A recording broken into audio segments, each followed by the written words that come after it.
మొన్న ఒక అబ్బాయి ఫోన్ చేశాడబ్బా. ఒక అబ్బాయి పాపం తన బాధ నాతో చెప్పుకోవడం కోసం అని ఫోన్ చేశాడనమాట.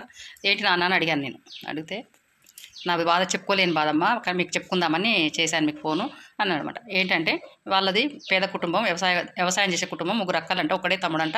వాళ్ళ పెళ్ళిళ్ళు వాళ్ళ అమ్మ నాన్న కష్టం చేసి వాళ్ళ అక్కల పెళ్ళిళ్ళని చేశాడు. వీళ్ళ పెళ్ళి, ఈ అబ్బాయి పెళ్ళి కూడా చేశారంట.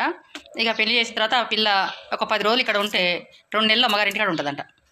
10 రోజులు ఇక్కడ ఉంటే 2 నెలలు అమ్మగారింటికాడ ఉంటుందంట. ఇక పంపించమంటే వాళ్ళు పంపించారంట. ఏమో రానంటదంట. మళ్ళీ ఒకసారి వచ్చిందంట, 10 రోజులు ఉందంట. ఇక రాఖీల పండుగ, పోయిన సంవత్సరం రాఖీల పండుగ వస్తే రాఖీలు కట్టి వస్తా మా వాళ్ళకి అని చెప్తే పిల్లగాడే పోయి తోలి వచ్చిండంట. 2 రోజులు ఉండి రానడంట.